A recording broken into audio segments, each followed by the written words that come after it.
What is going on, everyone? Yu-Gi-Oh here, and we are back with another video. Today, by popular demand, we will be showing you the first iteration of the Super Heavy Goblin list. That's right, we have combined the Super Heavy Samurai engine with Goblin Bikers in order to have better access to an Omni Negate, play through Nibiru, and create Xyz monsters of which to detach from.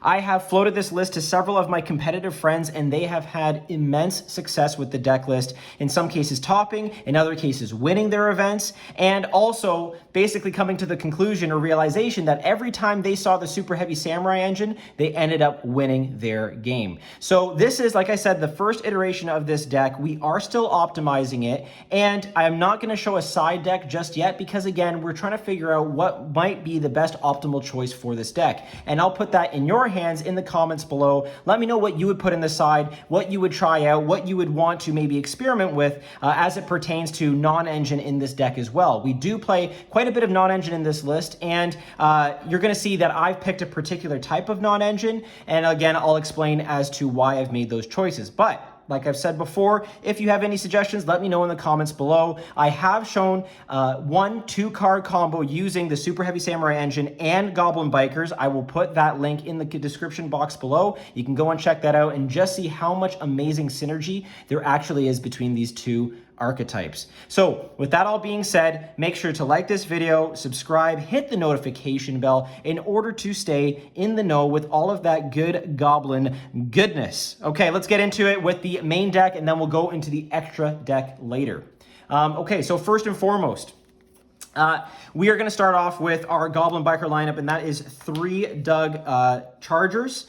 You know, in the last cash list, we only ran 2 because, again, and I've mentioned this before, Goblin Biker cards are in and of themselves not starters. But in addition to these 3, we also play one of the other Goblin Biker cards. So we have 1 Sploder, 1 Merciless, and 1 Boommock. Now, again, they aren't starters in themselves, but we want to see Doug more often in this particular list because when you see Doug and Wakaushi, it is full combo, and like I said, you can look in the description below in order to find that combo with the 2 cards there with Wakaushi and Doug Charger. So when you have those 2 in hand, you can do a whole lot. You can keep pushing for game states. The cool thing about this deck is that it kind of straddles the line between being very linear and also very non-linear based on what you have in hand and what you can maybe potentially summon out after your main line is done. So this is what we're rocking for the Goblin Biker lineup. I like these ratios. I don't think I would change it at this particular moment. We're going to move on to the outright starters of the deck, of course, and that is going to be 3 of our tour guide from the underworld. Yeah, tour guide is great. Obviously, I don't have to speak too much about it. Tour guide allows you to bring out Merciless because it's a fiend, and then you can go full Gabanga combo from there. It's just really good, really effective. And yeah, we really love to see this card when, of course, it comes up. And what's nice about this deck, too, is that it doesn't really use the normal summon all that much, so it leaves room for something like a tour guide in order for it to combo off, even if your Super Heavy Samurai engine is disrupted. Speaking of 1-card starters, though, that don't take up the normal summon, we also have Speedroid Terratop, and, of course, as part of the package, the 1 Tekatomborg. I hope this card comes to 3. It's excellent. Again, every time I saw it and was able to insulate my plays with Gossip Shadow, it was really great. It doesn't interfere with the Super Heavy Samurai engine at all, which is really nice. And if you do need to pen summon this, it still gets its search for Tekatomborg. So really and truly, it's a really nice, tight 3-card engine that just allows you to get into so much of your rank 3 plays. So highly effective, highly recommend. Let's keep it moving. We'll go into now finally the Super Heavy Samurai list. So we have 3 of the motorbike. We are looking for those OTS Supers. Hit me up if you have them. Of course, we also have the 3 Wakaushis as well. And we will talk about the bricks in just a second. But for now, let's take a look at the starters. If you do open up Motorbike, you do have instant access to Barone plays, which is really nice, so you can beat Nibiru that way. Wakaushi, though, opening that allows you to, again, go into your Xyz plays, and I've shown that in the combo below. But they're super great cards that, again, don't have to necessarily take up the normal summon. If you do see Benkei in hand, you can normal summon the Wakaushi to kind of get around that. It's not optimal by any means, but it is possible. And also in relation to motorbike, if you do open up the bike line to get to Baron through using your Excel Synchro Stardust Dragon, which we'll talk about later, it allows you to chain block the Ass-D Dragon in order to bring back bike and then also put Wakaushi back in scale. So you can go chainlink 1 Ass-D, chainlink 2 Wakaushi, and then go from there. And what I really like is that you can make that Baron and also have the potential to pen summon, which we do often in this list because we just play so much non-engine that can cater to that. So yeah, we'll get into that a little bit more, but so far that's really excellent. In addition to, of course, these cards, we also have the Soul Gaia Booster and the Big Benkei. Obviously, you don't want to see these cards in hand. We are running a 45 list in order to avoid them or try to dodge them. It's not always ideal. I think right now I'm working on a modified list that cuts it down to anywhere from 43 to 44, which might be the sweet spot here. So I'll let you decide what you want to cut, what you want to modify. But honestly, these two didn't really pop into my hand all that much in testing, but I do understand the need to maybe have a smaller deck count in order to see this engine so much more because it is just that good and that impactful. So yeah, every time we saw SHS and it resolved, we won the game. It was just that simple. And a lot of the play testing that we've done in those competitive circles basically express the same thing. Once you see this and you have especially a Goblin Biker card in hand like a Doug or an Entrance, you are winning the game because you could generate just so much advantage and push through so much. As I said, this pushes through Nibiru. It sets up an Omni Negate in either Baron or Regulus, and you can just kind of make Xyz detaching plays from there. Okay, let's keep it moving. Let's keep it going because we'll get into the one card that I mentioned in question, which is Big Bad Regulus. So of course, Regulus, you are searching with Sargus, Gigantic King Sargus. This is a great card. It's an Omni. You can target something in grave, even if they decide to banish it. Just targeting it, alone will allow it to special. And what's especially nice is that if you do decide to go the Wakaushi route to get into Sargus to then search your Regulus, and shout out to whoever in the comments mentioned this, really do appreciate it. You're able to then use the Regulus effect, target Wakaushi, and equip it to it, and then when you use an Entrance or a Doug or whatever the case may be to detach from an Xyz material, you can go Sargus effect, target the Wakaushi to return it back to your hand, and then you can put it into scale and go from there and make pen plays. So it's really, really nice to just have all that extension and gas. And having an Omni Gate is really good. And even if they decide to Nibiru you post Sargus, as I mentioned before in the previous 2-card combo video, you have a Regulus in hand with a ton of machines in graveyard to just push for that Omni and keep going if you have a normal starter in hand. So just things to consider and think about. Okay, we're going to move on to just kind of our extenders at this point. You may want to cut down on these, but I found them to be okay. We have Psychic Wielder and Psychic Tracker here, 2 Wielder, 1 Tracker. I really like these cards. They're just free extension, free special summoning from the hand with a level 3 on board. Yeah, what else can I say? It's just so much advantage and so much ability to push through interruption if you are interrupted on a tour guide or even a Speedroid Terratop. So just things to think about. It still enables basically you to push through 1, maybe potentially up to 2 disruptions with this deck. Okay, let's keep it moving. We've got now into our spell cards. We don't play a whole lot, obviously, because we want to ensure that the Super Heavy Samurai stuff is live, but there is really cool symmetry here with Entrance and the SHS engine. So Goblin Biker Grand Entrance, obviously, it's the Rota of the deck, and then you can detach in order to special. That's great, but what makes it especially good in this particular list, and again, it's just these little synergies that make me so happy to kind of introduce this idea to you, because I think the more we play around with it, the more we're going to see stuff like this. But essentially, you can Entrance banish itself in grave in order to add something to hand once you detach, and that's excellent for us because, again, it gets a graveyard, or a spell, sorry, out of the graveyard and allows the SHS engine to just keep going, which is excellent because sometimes off a Torpedo, we can, in fact, draw into the Super Heavy Samurai engine. So it's really nice that we have that option to kind of get rid of this and keep pushing.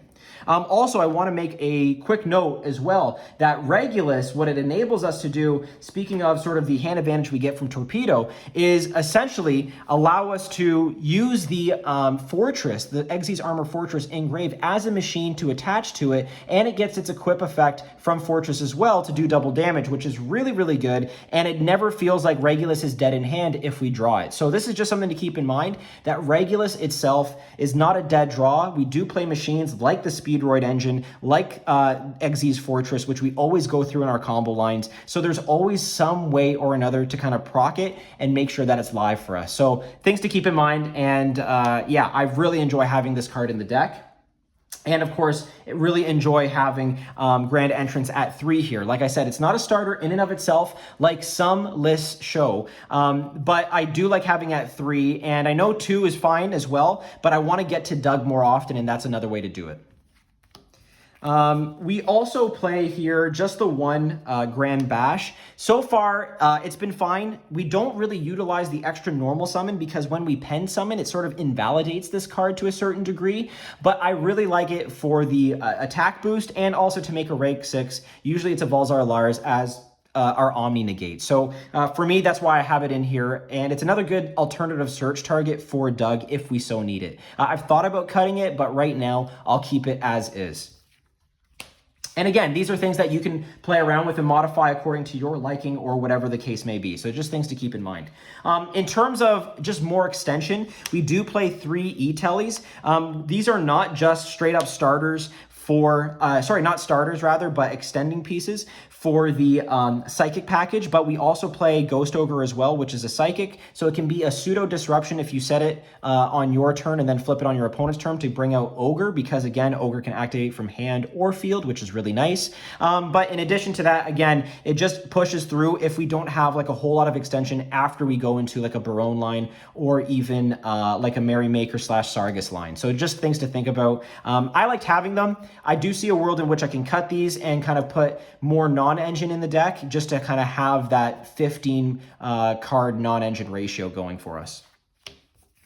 Okay, let's keep pushing here. We also, again, speaking of non-engine, we play 3 Ash. We also play 3 Ghost Bell. And we'll just keep it here just to show you what else we're playing. But right now, you're going to notice a common theme is that we do play level 3 Ghost Girls as our non-engine because the synergy here is just absolutely insane. Being able to convert non-engine into engine as a result of pen summoning from the back is just incredible. And again, taking like a random Ash in hand or a double Bell that you might have in hand and then pen summoning it out and then making rank 3 plays from there it just feels so good. And it never feels like any of your hands are wasted. And you don't have to go that route. You know, it's all gas if you want it to be. Otherwise, you can just decide to hold these hand traps and push from there. In addition to these, we also play the Ghost Mourner and Moonlit Chill. So again, really good, sort of supposed to be a stand-in for Imperm, but we can't play Imperm in the main deck anyway, only because we're afraid of clogging up our graveyard with spells and traps, which turns off our super heavy samurai engine. So we can't do that. We have to find alternative means to create disruption, and that really does the trick. Bell has been really excellent for me. It's been an MVP in the deck, so I definitely think it's still main deck worthy. Ash is Ash. It's still very generic, and Ghost Mortar does come up from time to time. In addition to these two, or this rounding lineup of Ghost Girls, we also play 2 Ghost Ogres and Snow Rabbits. Ghost Ogre does a lot of work for us in this deck too, considering that it also allows us to disrupt things in the back row or field spells, which does come up even against the U-Bell matchup. You can hit their continuous spells, which is really good. So yeah, I mean, it's not a straight up negate by any means, but it does remove things from the field, and that helps us out. It can also disrupt really pivotal link plays too. So, you know, it just really puts the opponent in an awkward position and has to get them to pivot in a really weird way when Ghost Ogre sort of disrupts that line or that flow of game. Okay, so anyway, that's what we have for the non-engine. Again, I'm just stacking cards here, but we do play the 3, and then the 2 and the 2. And I think that is a pretty good ratio for what we do at this moment in time. So we'll go into sort of more defensive cards as well, defensive spell cards in particular. And for defensive spell cards, we have 2 triple tactic talents, and just the 1 called by. So yeah, it seems a little unintuitive to have these particular spells in hand if we're playing Super Heavy Samurai. However, I do find that talents is just so good, and being able to hand rip or take control of a monster is just too hard to pass up, especially when everybody's on hand traps right now. I mean, including us. But it is really effective just in case our like goblin stuff gets disrupted and we want to keep pushing for more engine. It's really nice. Also, the called by, again, could be cuttable. In some cases, it came up as a really good disruption piece for me, but I do know that some of my competitive buddies are thinking about siding this out or putting this out for something else. So just something to be aware of. It has come in clutch for me in a couple of times, but I understand how this can also get in the way of your Super Heavy Samurai engine. So totally valid if you want to reduce these, cut these, turn these into something else. And finally, we just play the 1 of full armored Xyz. Obviously, it's really good. Xyzing on your opponent's turn, ranking up on your opponent's turn, it is really viable and allows us just to create another disruption just when they think that they kind of exhausted all of their options on our board. So don't forget its banish effect. Usually you're equipping Torpedo or Fortress to one of your big boys, maybe even an Ashura King in order to kind of push for game, or just, again, really simplify the game state when going into battle phase. And then let's move into the extra deck now. So we have 2 of the Goblin Biker Big Gabanga. We have to have these 2. It's mandatory to have 2. Sometimes we're making Gabanga on the opponent's turn with the Super Heavy Samurai engine. I find that it's really effective to do so because then you can search a Boom Mock, which is really nice, and then the Boom Mock can activate from hand in order to proc Gabanga and Sargus. So really good, need 2 for the grind game. We also play a Gossip Shadow as well. This allows us to insulate our plays from Nibiru if we don't have access to the Super Heavy Samurai stuff. So just something to keep in mind as we kind of keep pushing through plays. I wish there was a true Omni Negate level 3. We haven't gotten it yet, so keep your eyes peeled if it does seem to come up. But no, unfortunately, we just have this, which allows us to draw a card, but also unfortunately allows our opponent to draw 1 too, which can hurt if they draw into another non-engine piece to stop us. So you have to sort of negotiate that that situation and see if it's worth it at that particular moment in time. We're going to then move on to another great rank 3. It does take 3+ materials, but Ashura King is a really good card. It's easy for us to spam rank 3s or spam level 3s, so making this isn't too difficult. I've often made Ashura King on the opponent's turn because I was able to have free spaces to do so. Remember, Regulus sends itself to negate, so it opens up another space in your monster zone for an Ashura King play, which is really good, and it's like a monster negate from anywhere on field in hand or grave. So we take that every single day, and it just pushes for game. In an open board state, it gets 7,500 damage on the board, but you equip this thing with Torpedo, and it's just a huge beat stick that can do anything that it wants in the battle phase. So then we're going to go into the armor lineup here. We got Torpedo, Fortress, and Lancer. Not too much to say here, honestly. Fortress puts in work as it searches the trap. Torpedo allows us to draw 1, which allows us to draw into non-engine, which if we want to pen summon, is kind of funny and allows us to do that too. And then Lancer is a non-target equip or non-target attach, and that's really good as well. But remember, Fortress is a machine, and I know we've seen that on the community tabs page. Regulus can easily target Fortress, bring that up, make it an equip card as well, and it gives it that extra effect. Any battle damage any battle damage the equip monster does or inflicts your opponent is doubled. So that's really good and can kind of close out games that way. So yeah, really good package. I don't think I would ever get rid of it, to be honest. Let's keep going here. We have our 1 rank 6, which is Avalzar Lars. This is the Omni Negate Xyz that we have. It's good. Sometimes we can get to it. It's not as consistent as the super heavy stuff, but you know what? It does the trick. It's an Omni Negate on board, and it can't be targeted with monster effects when it has material. So that's kind of awkward for the opponent to have to deal with. Okay, this is kind of one of the spicier parts of the build. We do play a Gear Gigant X or Gear Gigant X. This is 2 level 4, so the Super Heavy Samurai engine can do this. If you open basically all non-engine with no way to pen summon, and you need to get access to your Goblin engine, you can then go rank 4 into this, detach a material, and then search the Terror Top here, which is really good because it's a machine. And that allows us to then normal summon the Terror Top, and then you can go into your Goblin lines from there. So in effect, what we're doing is turning all of the Super Heavy starters into Goblin starters as well, which vastly increases the consistency of the deck in terms of seeing what we want for starting to get into our Goblin line. So I have it here for now. This might be changed because I honestly haven't been able to make it that often. Honestly, I have a lot of gas in hand to go into my Goblin line, so it hasn't been an issue thus far, but just wanted to float this out here because it could be something that's very useful to you in your deck construction of this engine. Of course, we're going to go into Zeus. Zeus is fantastic. You can walk into this thing pretty easily. Usually I go Torpedo. It's a big 2,500 attack beater. Then go Zeus, clear their board, and then make plays from there. So super effective. I really like it. Okay, so obviously in terms of the super heavy stuff, we have the Springen's Merrymaker and the Gigantic Champion Sargus. Merrymaker does nothing except for ranking up purposes into Sargus, which is good. Sargus allows us to search out Regulus, but also Sargus is a Goblin biker in everything but name, as I've explained in the 2-card combo already. Sargus allows you to, when anything is detached from either side of the field, pop or spin back any card. So this allows us to hit the back row, which we weren't able to before consistently, or spin back an extra deck monster that's really annoying. So yeah, keep that in mind. These are just great. They're mandatory, obviously, in this SHS build.